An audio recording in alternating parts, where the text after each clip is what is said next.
All right, welcome class to our second experiment. And I've got some lovely little plants here. They've been living for a couple weeks. They look a little brown.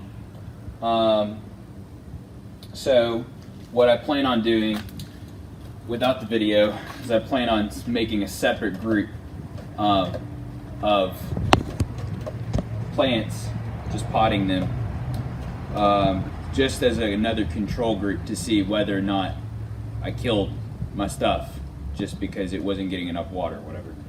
So we're gonna have another control group. But in our experiment this week, we're gonna see whether or not one of these household items is going to help or hurt our plants. And so you can make a prediction. You might think, okay, maybe the motor oil is gonna kill them, maybe it's gonna help them. Maybe the salt's gonna make it grow better. Maybe the baking soda, I don't know. Maybe it'll all kill them, okay? But you need to measure how much you're doing just so it's standardized so you can repeat it. So I'm gonna put a tablespoon of salt in one of these puppies.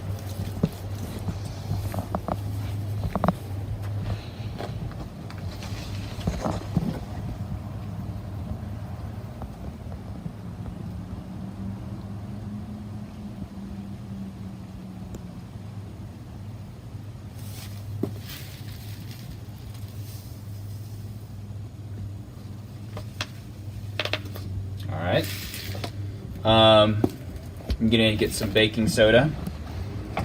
Put a tablespoon of baking soda in a different one, not in the same one, different one.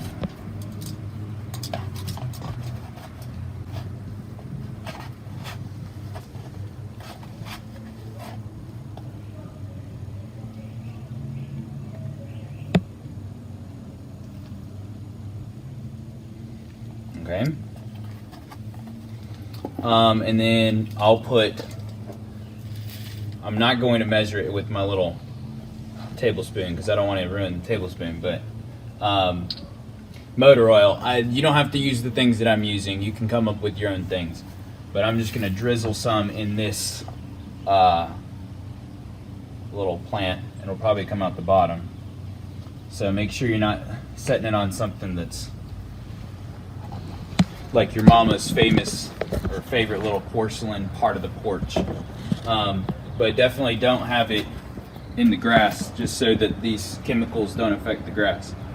But what you can do is from here, make sure you leave one pot of your plants completely untouched. That's the control, okay? And if this one dies, then we know that if those died, then it wasn't because of the stuff. Hopefully this one keeps growing and is still healthy. So the other thing is, what you can do is you can actually change or make another independent variable to be not just what kind of substance it is, but how much you put in.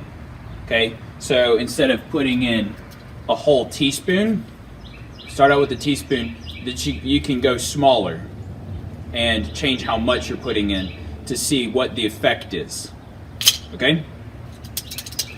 Happy sciencing. Alright, so one last thing with your experiment. You need to make sure you keep up with what you do. So you need to label. You have to label. Label. So when you do an independent variable, you need to label what you did with each. Okay, so what I would do is I would take a Sharpie,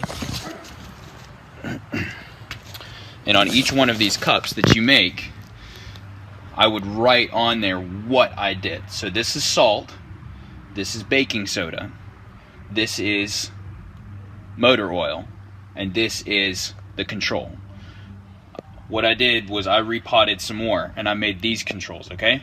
So when you do that, you need to make sure that you label it. So take a Sharpie and find a way to label what you had, because you're gonna forget. When you leave it for a while, you're gonna forget. So you have to always label.